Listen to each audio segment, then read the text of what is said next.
Got that boy. Yes. Got his ass. That's the damn devil. They ain't nothing but the damn devil. They got Look his what they got the ass. whole gun too. This is Love Hurts. Don't forget to like, subscribe, and hit that notification bell for future content. 30-year-old Dandrea Wallace, affectionately known as Tweety, was caring, loving, outgoing, and full of energy and laughter. Originally from Mississippi, she was a country girl, but she moved to St. Paul, Minnesota in 2020 looking for a fresh start and better job opportunities. She had a few family members living in Minnesota, and they advised her the jobs were plentiful and housing wasn't bad either. So she packed up her two children, 14-year-old LaPortia and 11-year-old Jacoby, and they made their way up north. As soon as she arrived in Minnesota, she hit the ground running, securing a job almost immediately and housing shortly after. Dandrea's next goal was to enroll in school. She had dreams of becoming a lawyer and helping minorities in need. Unfortunately, she never got that opportunity. She was in an on-again, off-again relationship with 26-year-old Keith Jones, and family said the relationship was rocky to say the very least.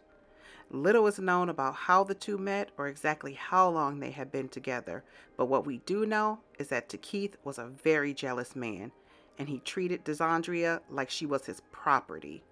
Family says on more than one occasion, they were a witness to him threatening to kill her.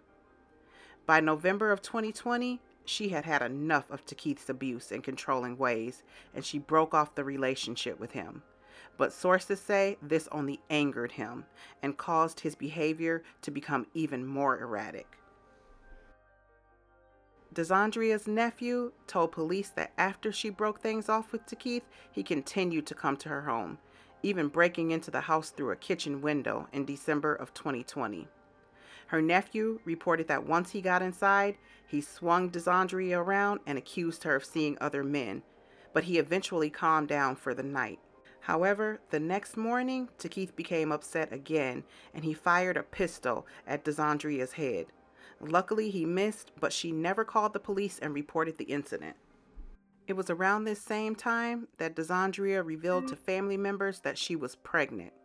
She never mentioned who the father of her child was, but family says that she had started dating someone new around this same time.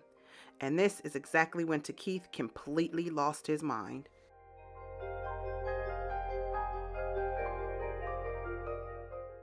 On January 30th of 2021, out-of-state relatives of Dandrea's called the police and requested a welfare check for her and her two children. When police arrived, they knocked on the door and Dandrea answered. She told them that she was fine and nothing was going on at the home. They asked her if she wanted to use their phone to call the family members out of town to let them know that she was okay, but she declined. Police saw no signs of abuse or trauma, so they eventually left thinking that things were fine.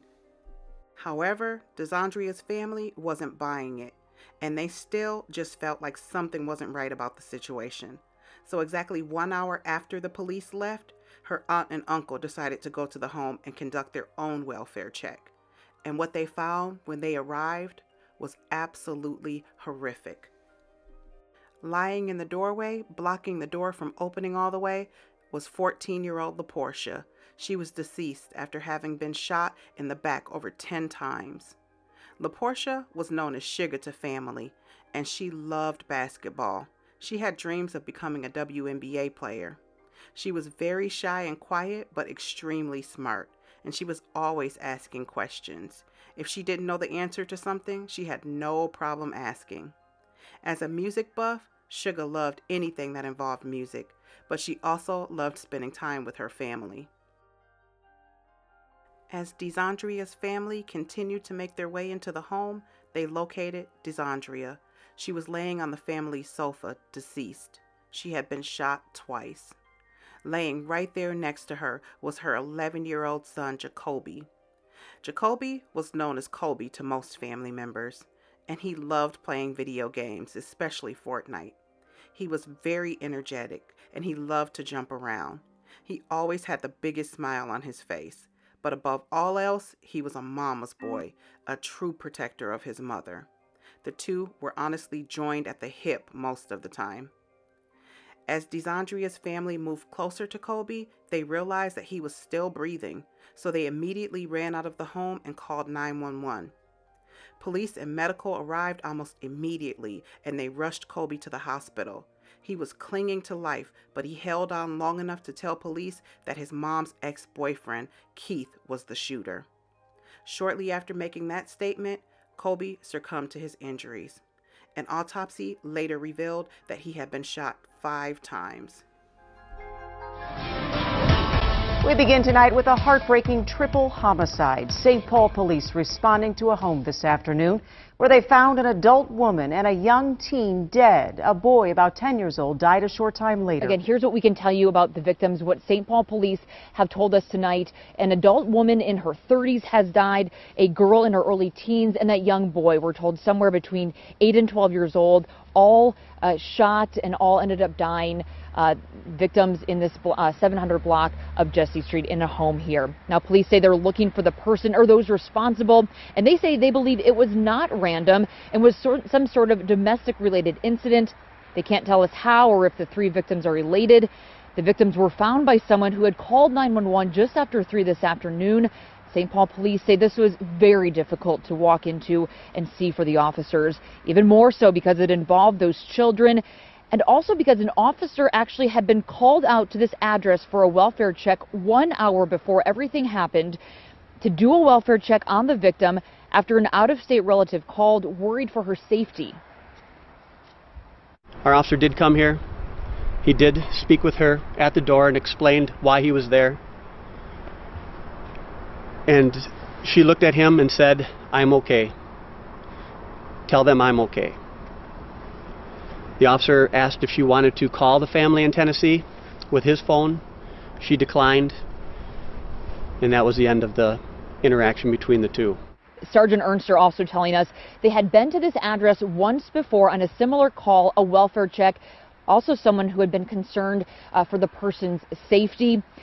Meanwhile, who those victims are, their names that have not been released. Ramsey County Medical Examiner is expected to eventually release those names and positively ID those victims. DeZandria's uncle and aunt were absolutely devastated, but they were strong enough to speak with reporters about what they witnessed when they arrived at the family home. I brought them here for a better life.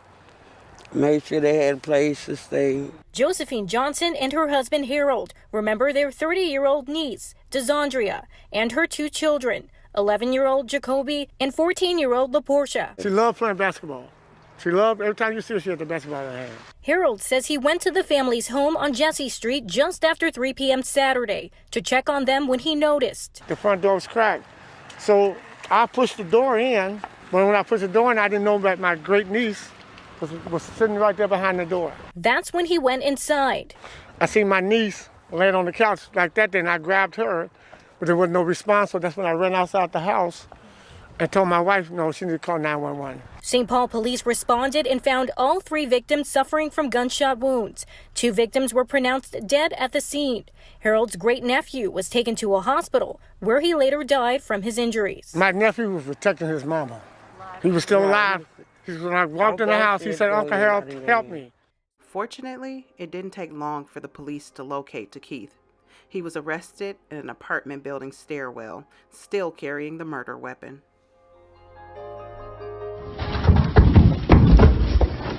Got that? Yes. God is. That's the damn devil. After the murders of a mother and her 2 children Saturday, an arrest on Sunday. Someone passing by the stairwell in the apartment building where Keith Jones was arrested says she knew police were looking for him and started recording when she saw they got him. A relief to family, friends, and an entire community that is mourning the deaths of 11-year-old Jacoby, 14-year-old LaPortia, and their beloved mother, 30-year-old DeZandrea Wallace. Court documents released today reveal some of what Jones allegedly told police. Most notably, he said he was saving the kids. Jones allegedly said, "Hell yeah, I saved them. They can go up there and be holy." That was the biggest lie anybody could have ever said, because he could have saved them by letting them go. Jones also told police he kissed the victims. Whitehall is confused as to why he did that. What she's very clear about, though, is Jacoby's final heroic effort. He was able to tell police who shot them all before he passed away, that it was his mother's boyfriend, Keith Jones. For showing him what a man is, that you stayed alive long enough to say that Keith did it to you. And I want you to know that we're all proud of you. During Keith's interview with police, he initially claimed that he hadn't seen his ex-girlfriend in several weeks. But then he later admitted to being at the home on the day of the murders. Finally, he confessed to the crime, telling investigators that he did it to save the children so they can go up to heaven and be holy. He also told authorities that he was trying to keep Dandrea from killing her own kids. And he said that she was playing mind games with him and trying to corrupt her kids. He then admitted to using the handgun recovered by investigators. He said that he was not a monster, and he kissed all of the victims right after they were shot. A look into Keith's criminal past revealed he had a prior criminal history and was convicted in 2012 of aggravated robbery with a deadly weapon. He had just been released from prison in 2019. Keith eventually pled guilty to 3 counts of second-degree murder, and he was sentenced to 72 years and 4 months in prison. My heart truly goes out to this family, losing 3 family members at one time, 2 of which are children. Oh, it's absolutely devastating. If you are in a domestic abuse relationship, create an out plan and get out now. Once you are out, do not turn back. Turning back can cost you your life.